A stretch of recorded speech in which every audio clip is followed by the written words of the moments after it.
petition by the Honorable Jematia. Mr. Speaker,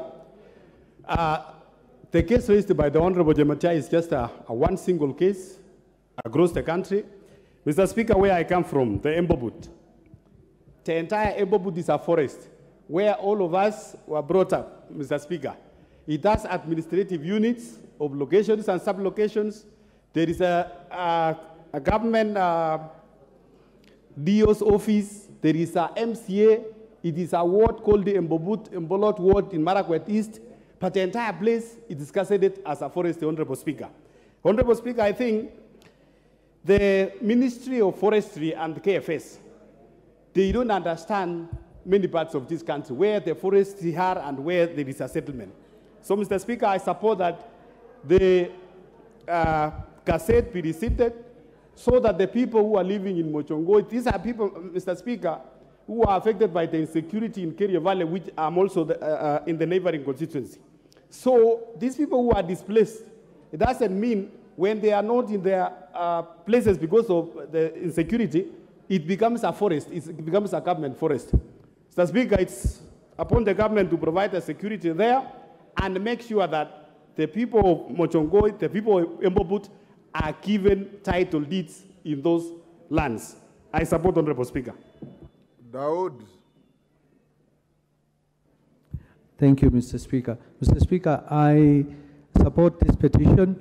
Mr. Speaker, there is no way, I have never heard of community land being forest. I have heard of forest being given to people, but not people's land be going to forest. This is the first time we are hearing this.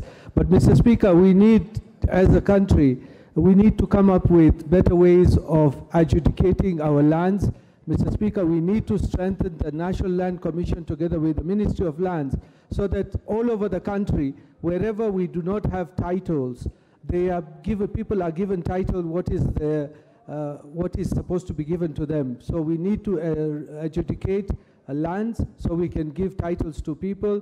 And I join this petition with my colleagues that anywhere else in this country, if there is public participation, let it be true public participation. But there has never been public participation saying public will give its land away to the forest. So, Mr. Speaker, I join the others. Thank you.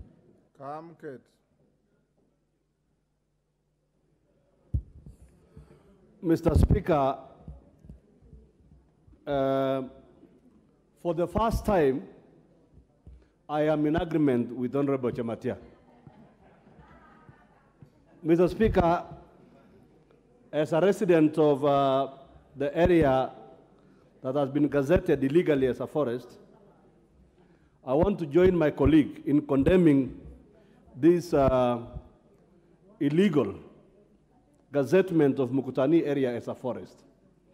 I want to confirm in this House, Mr. Speaker, that indeed there is no forest in Mukutani. That Mukutani area, Mr. Speaker, and the larger Mochongo area is an area that is occupied by the communities mentioned in the petition, the Pokot, the Ilchamus, and the Tugen. And those are pastoralist, nomadic pastoralist communities that have lived in the area for many years. Mr. Speaker, I believe this is a case of abuse of office by those officers who have had the privilege to work in those departments, and they thought that they would take advantage and force down an illegality on the people. And therefore, Mr. Speaker, I want to join my colleague, my women rep, Honorable Jematia, for the first time in agreeing with her that this is completely a very wrong decision. And I want to urge the Committee on Public Petitions, as they look into this matter, I would like the chairman, the same energy the chairman of Public Petitions Committee, the same energy he used in trying to restore his electricity. I want him to use the same energy.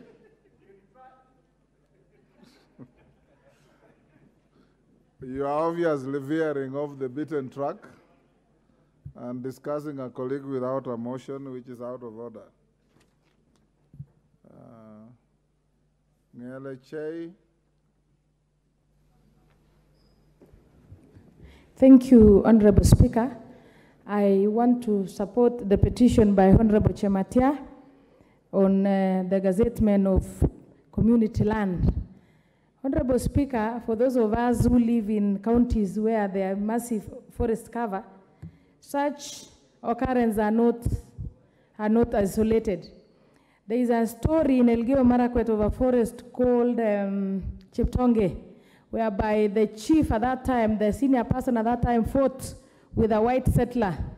And then the white settler punished the whole community by gazetting their land to be forest, and they were displaced to other places. Honorable Speaker, such communities, innocent communities, and people who might not have access to what is happening should not be intimidated or be displaced by gazetting their land. Mr. Speaker, as much as we want to grow trees and we want to have more forest cover in Kenya, we also need to have a place for those who are taking care of the forest or for the reason of growing forest to be there. We cannot displace human beings to grow trees so that the trees can benefit the same human beings. I therefore wish to support our petition. Thank you. Can we stop there? Yes, Okello. Jared of Nyando. Yes, I thank you, Honorable Speaker. And I want to firstly join you and on behalf of the Kisumu Central Member of Parliament, welcome our good sons from Kisumu Boys High School. It's one of our prestigious schools within Kisumu County. I thought you wanted to talk about the petition. Yes, that's what I'm coming to, Honorable Speaker. But being that they come from my county, I wanted to welcome them officially. Honorable Speaker, land will forever remain emotive, and therefore any approach employed towards disturbing the status quo must be addressed with due consideration, Honorable Speaker. Now we are in this situation today, courtesy of the presentation by my sister Jematia, because somebody chose to be careless and not paying attention to the plight of the residents of that area, degazetting land and appointing the same land to be a forest.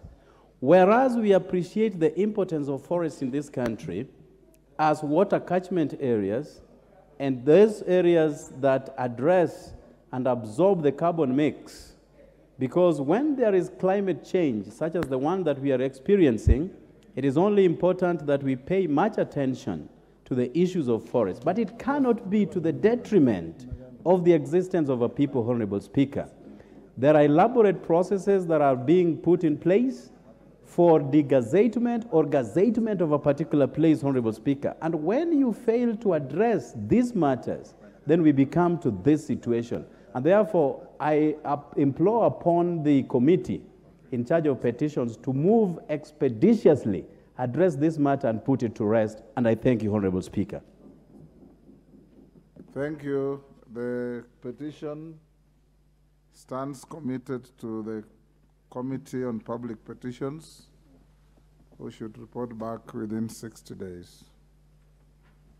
Next order.